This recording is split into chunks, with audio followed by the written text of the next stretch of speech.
Bubuksan ng PNP ang mga record nito para makatulong sa investigasyon ukol sa Duterte drug war. Bukod pa yan sa investigasyon na isinasagawa ng NAPOLCOM sa umunoy extrajudicial killings. Nakatutok si Chino Gaston. Bubuksan na raw ng Philippine National Police ang access sa mga police record tungkol sa madugong war on drugs noong panahon ni dating Pangulong Rodrigo Duterte. Ayon kay NAPOLCOM Vice Chairman Rafael Vicente Calinisan, nararapat na buksan ang PNP records. Kahapon, sinabi ng Commission on Human Rights na may iniimbestigahan silang 400 na kaso ng extrajudicial killings o EJ case na inuugnay sa war on drugs. Pero wala raw inilalabas na record sa kanila ang ibang ahensya ng gobyerno, partikular ang PNP. The legal defense of the Philippine National Police is the Executive Order number 2 and the list of exception.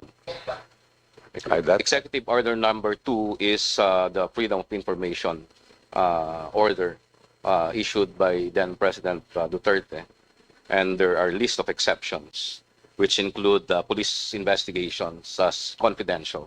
Sa ilalim ng Executive Order number 2 ni Duterte, pwedeng tumanggi ang PNP na maglabas ng records ang PNP sa ibang investigative bodies ng gobyerno kapag makakaapekto ito sa mga investigasyon, makompromiso ang mga intelligence sources o maapektuhan ang paglilitis ng isang akusado. Would the National Police Commission have a position, if I may, Mr. Chair, on this alleged refusal of the PNP to provide documents on the basis of Executive Order number 2? We had a talk with the previous leadership of the PNP. In fact, I was there alongside Representative De Lima. And the direction right now is to actually provide access to investigative bodies because that should be the course of things. So hopefully with the new Chief PNP and of course with the National Police Commission who is currently investigating the EJ case, we will get somewhere. Sa opisyal na datos ng PNP, mahigit 6,000 ang mga namatay kaugnay ng mga anti-drug operations mula 2016 hanggang 2022. Pero ayon sa ilang grupo, posibleng umabot daw ito sa mahigit 12,000. Bagaman hindi inaanunsyo, nagsasagawa ng sariling investigasyon ang National Police Commission o NAPOLCOM tungkol sa mga EJK noong panahon ng Duterte administration. We need assurances from the Philippine National Police that they will provide full cooperation with the Commission on Human Rights in its fulfillment of its mandate. Could I hear from the Vice Chair of the National Police Commission their position on this matter? We're actually doing a targeted investigation on the EJ case, Mr. Chair. We have not announced it, but we are doing our homework. So it is ongoing. Noong 2023, sinabi ng CHR na handa itong makipagtulungan sa International Criminal Court sa tinatayang higit 12,000 na namatay kaugnay ng war on drugs. Muli ang binanggit ngayong araw ng CHR. Kasama sa mandate namin actually yun, pero it depends actually on the nature of the request, the cooperation being requested. Basta in accordance with our mandate, pwede. Para sa GMA Integrated News, Chino Gaston nakatutok, 24 oras.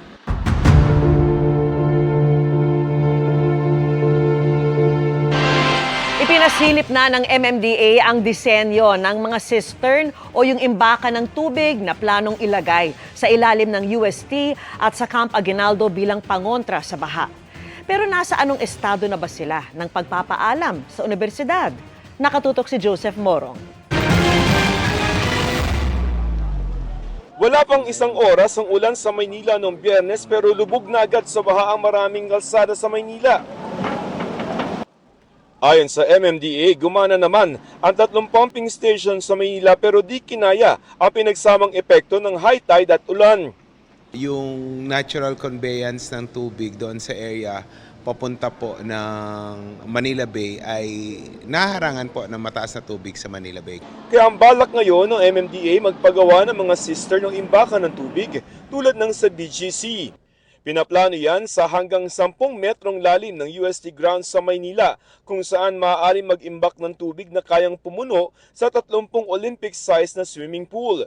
Sobra-sobra yan sa volume ng baha sa bahagi ng UST at Espanya. Sabi ng MMDA kung hindi naman tag-ulan, pwedeng parkingan ng sister ng hanggang 400 sasakyan. Nakipag-usap na ngayong araw ang MMDA at Manila City Hall sa UST at naghihintay na lamang ng sagot ng University Board. Kami po yung magme-maintain at mag-ooperate noong catchment na yon to ensure na wala pong basura, hindi po pamamahayan ng lamok.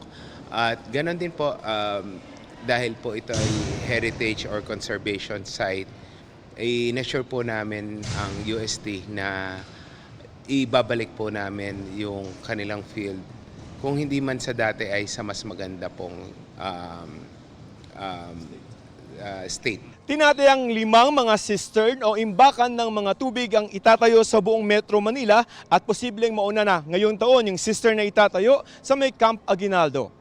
Tubig na kasya sa lampas 12 Olympic-sized swimming pool naman ang pwedeng iimbak sa cistern na ilalagay sa ilalim ng Camp Aguinaldo Golf Course. Doon naman padadaluin ng tubig mula EDSA. Pagkatapos ng ulan ay saka naman ito ilalabas sa Makiling Creek. Magtatayo rin ng mga cistern sa Raha Sulaiman at Iwasang Bonifacio sa Maynila at Ninoy Aquino Wildlife Park sa Quezon City. Nakikita po namin sa ibang bansa, lalo na sa mga urban cities, na ito na po yung talagang pinapanlaban nila. Singapore, Hong Kong, Japan, rain catchment na po. Kung magsimula na ang mga proyektong ito, maaaring i-monitor ang status ng paggawa sa website na nasa inyong screen. Dito rin maaaring ma-monitor ang iba pang proyekto tulad ng mga ipinapatayong school building at iba pang infrastructure project. Lahat ng makikita nyo sa General Appropriations Act, nandoon yan. Hindi guni-guni yung nakalagay dapat sa General Appropriations Act natin. Para sa GMA Integrated News, Joseph Morong, nakatutok 24 oras. Pinuna ng ilang senador ang kawalan pa rin ng naipapakulong na big-time smugglers. Sagot ng Agriculture Department, kapos ang kanilang kapangyarihan. Nakatutok si Sandra Aguinaldo. Mula sa mga smuggled na bigas hanggang sa pinuslit na sibuyas. Hindi lang iilang beses na may nasabat ang mga otoridad.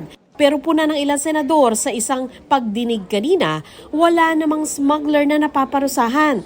Kung meron man, hindi naman big time. Kasi ngayon, under the Anti-Agri-Economic Sabotage Law, kahit yung broker, kahit yung consignee, kahit yung may-ari ng warehouse, lahat yan pwedeng masampahan ng non-bailable offense of economic sabotage. Sagot ng DA, kapos ang kanilang kapangyarihan. Meron kami 4 na kasuhan but the reality is, ang pwede lang namin ikaso is quarantine law at food safety. Bigyan niyo ho kami ng enforcement power. Ako na magagaranti sa inyo, may makukulong. Natalakay rin sa pagdinig ang pagsadsad ng presyo ng palay ngayong anihan. Kaya raw dumadaing ang mga magsasaka na lugi sila. Kitang-kita na po yung very severe drop in palay price, and the result of that is talagang lugi-lugi po yung ating mga magsasaka. Presyo po ng palay, 8 pesos, 10 pesos versus the PSA production cost figure of 14.52 per kilo.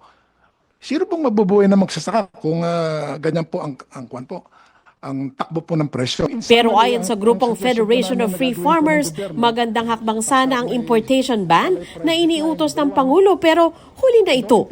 Aminado naman ng DA sa mababang presyo ng palay. Isaan niya sa solusyon ang pagkakaroon ng drying facility para hindi magbenta ng basang palay ang mga magsasaka na mas mababa ang presyo. Maging ang DA, hindi raw makabili ng basang palay mula sa mga magsasaka dahil sa kakulangan ng drying facility.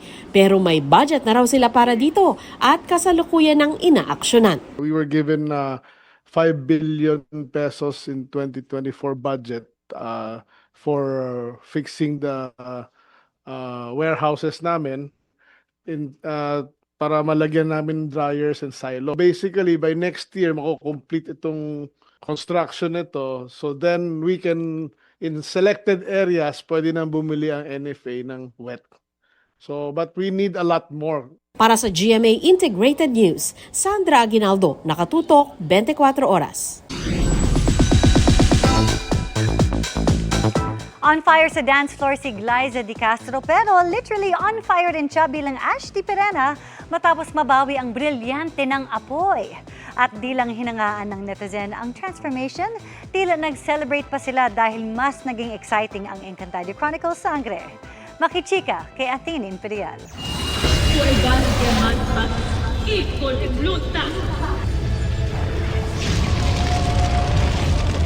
The end of ukay-ukay era na ni Ashti Perena.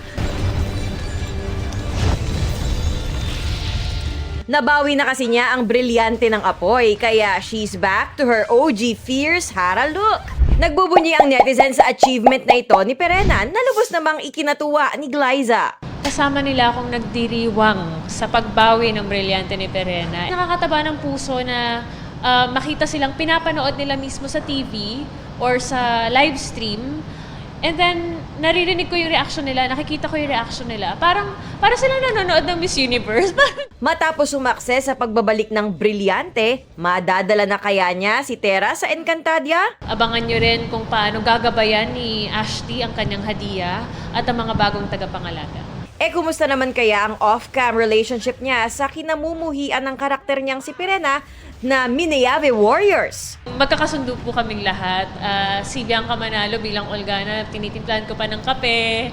Tapos mahilig kami mag-share ng mga baon namin sa set. Mga kwentuhan namin na kapag nag-aantay kami during breaks kasi may mga action scenes din. So pinapalakas namin ang loob ng isa't isa. Glyza and JM. Bukod sa Encantadia, hanggang sa set ng Stars on the Floor, dala raw ni Glyza ang karakter niyang si Perena lalo't iba't ibang dance genres ang mga hamon every week. As a competitive Ashti, parang hindi nawala sa character ko na galingan palalo. Very blessed ako to have my partner si JM Revere kasi napakahusay talaga na mananayo ni JM and very passionate din. Outside showbiz naman, Glyza is gradually letting go of her property in Baler, Aurora na naging haven niya at kanyang pamilya during the height of the pandemic. Up for sale, may mga tao nag-i-inquire. Maganda na yung naging development ng property and masaya ako sa kung paano namin siya na-improve, and I think it's also time for other people to enjoy it and to invest in Baler.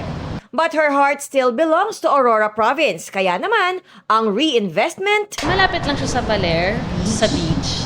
Athena Imperial updated sa Showbiz Happenings. Dahil pa rin sa masamang panahon, binaha at nagkaroon ng mga pagguho sa iba't ibang probinsya sa bansa. Nakatutok si Salima Refran.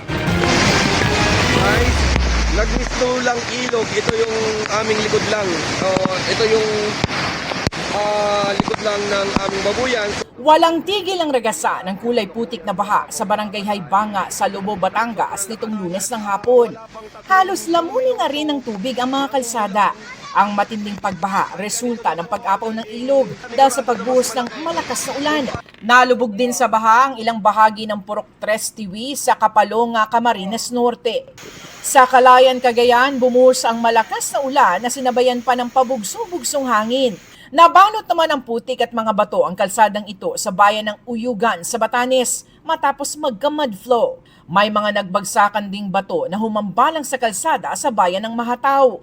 Halos ganito rin ang sitwasyon sa bahaging yan ng Dingalan, Aurora. Pansamantalang dinadaanan ang ilang kalsada dahil sa gumuhong putik at mga bato. May gumuho ring lupa sa bahaging ito ng Barlig Mountain Province. Sa Baybay City, Leyte naman, lumikas mula sa kanilang dorm ang daang-daang estudyante ng Visayas State University.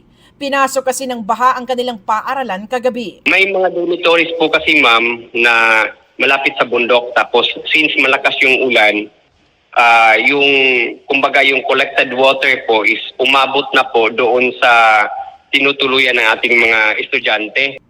Kaninang umaga ay nakabalik na sa dorm ang mga apektadong estudyante. Kinansela rin muna ang face-to-face classes ngayong araw. Binahari ng ilang bahagi ng Negros Occidental. May ilang barangay sa Kabangkalan City na abot bewang ang tubig at meron ding kinailangang ilikas gamit ang rescue boat. Sa bayan ng Ilog, stranded ang ilang motorista.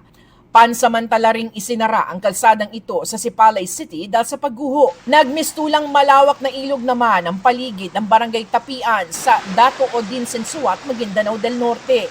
Binayo ng malakas na hangin ng Barangay Poblasyon sa Matalam, Cotabato. Nilipad ang bubong at wasak ang dingding ng ilang bahay.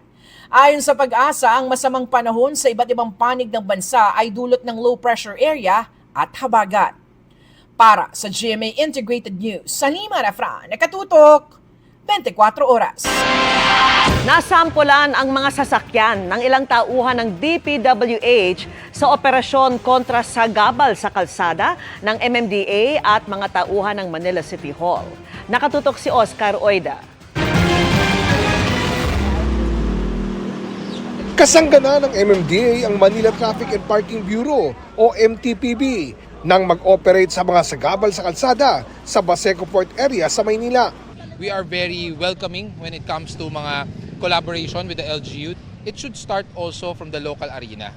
Sa bungad pa lang ay may mga sagabal na sa bangketa.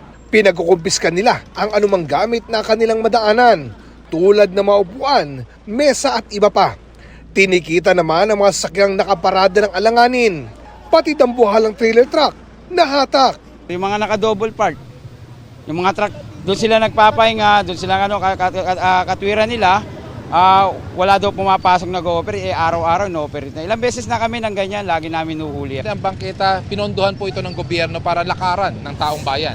Ito po ay hindi maging extension ng garden, extension ng negosyo, or gawing parking slot. Maya-maya pa, mga sasakyan naman ng mga empleyado ng Department of Public Works and Highways ang nasampulan.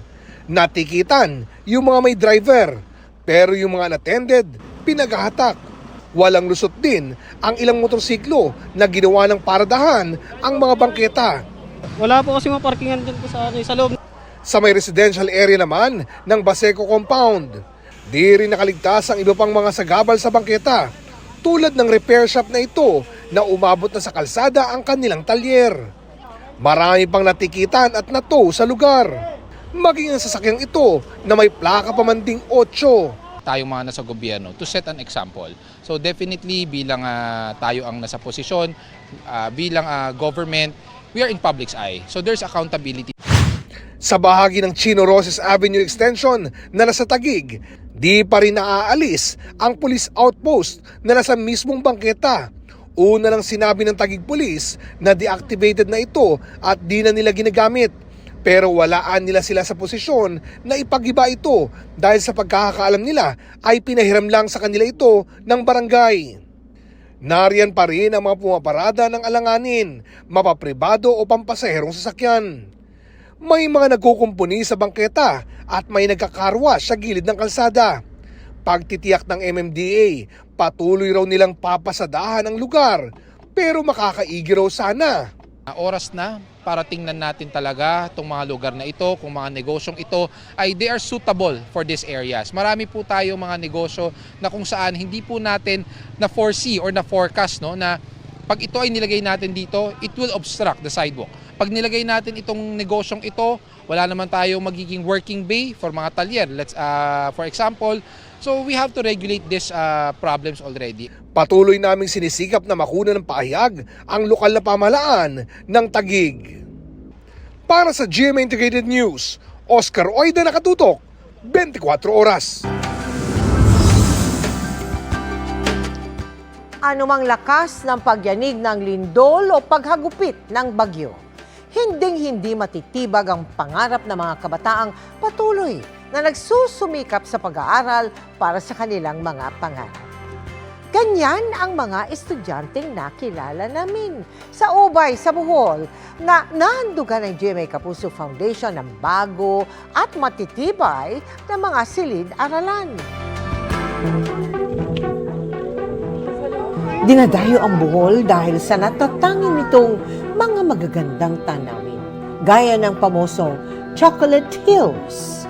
Pero noong October 2013, niyanig ng 7.2 magnitude na lindol ang probinsya. At makalipas ang 8 taon, nanalasa naman ang Super Typhoon Odette. Kabilang sa lubhang naapektuhan ng mga kalamidad, ang Ubay Free Elementary School at Bulilis Elementary School. Nakita ko yung may mga trusses na nandun sa playground, yung mga rooms bukas. Ang grade 6 student na si Kyla, naranasan anyang mag-eskwela sa sirang silid-aralan. Sa kabila nito, nanatiling matayo ang kanyang pangarap.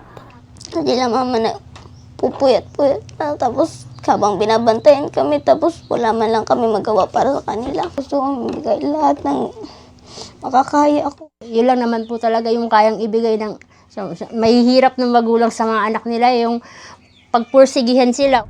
Taong 2016, una tayong nagpatayo ng 19 na Kapuso classrooms para sa mga naapektuhan ng lindol sa Bohol.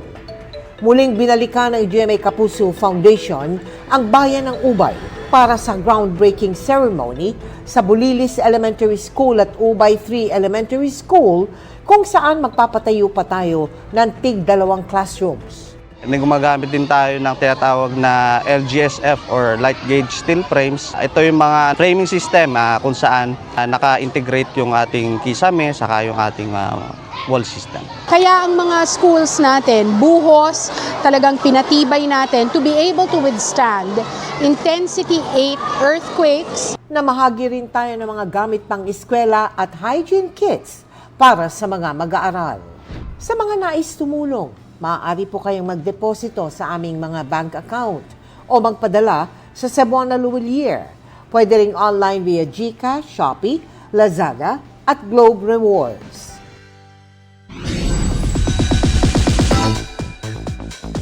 Bago pa man lumaban sa Southeast Asia Video Festival for Children sa Thailand, nakakuha na ng parangal sa 5th Cinebata Awards ang Squad Game episode ng Daig Kayo ng Lola Ko. At pasok din bilang finalist ang ilang Sparkle Kids dahil sa kanilang inspirational content. May report si Bernadette Reyes. Wagi ang Squad Game episode ng Daig Kayo ng Lola Ko na tungkol sa halaga ng pakikinig at group effort ng magkakaibigan. And welcome to Squad Camp. Sa professional fiction age group 8 to 12 years old ng 5th Cinebata Awards. Ang tema ngayong taon, The Magic of Peace. Proud sa panalo ang isa sa cast members na si Cassie Legaspi. Lalo't ilalaban pa ang kanilang winning episode sa Southeast Asia Video Festival for Children na gaganapin sa Thailand sa Nobyembre. Super kilig. Super kilig po ako. And once again, I'm very, very proud of our team. And grabe, no? Medyo kinakabahan ako na, okay, let's go Team Philippines. Deserve natin to. Finalist naman ang Sparkle Kids na sina Jordan Lim, Aljon Banayra, Erica Laude at Jordan Baldonido para sa children video makers 12 years old and under dahil sa kanilang media content na nakaka-inspire sa mga kabataan. We're very grateful po because we got this opportunity. Ang matutunan po ng mga bata is to not have trouble. There's nothing, pag may trouble ka, there's no peace. Maging lagi pong bati-bati po yung isa't isa po, wala pong nag-aaway. Panoorin po na yung mga educational. Kasi if you play too much games, your brain might feed bad stuff. Masaya naman ang Anak TV ambassadors na sina Sofia Pablo at Allen Ansay na nakatulong sila sa pag-educate sa mga bata. Maging aware tayo kasi every time naman na may mga palabas, may naman dun, may parang may sign naman kung para sa age nila yon. So, maging aware tayo lalo na sa social media kasi marami ngayon mga link na pinagbabawal, katulad ng Miss Elvira na magugulat ka na lang, mahaka na or makakapanood ka ng mga bawal panoorin. Sana mas turuan na magsanay ulit sa mga larong larong pambansa ng Pilipinas, yung mga patentero. Kadalasan bibigyan ng iPod. Cinebata is giving you opportunity to express yourself but also to enjoy, to have fun, and then to realize that you have the talent given by God. Use it in the right way. Para sa GMA Integrated News, Bernadette Reyes, nakatutok 24 oras.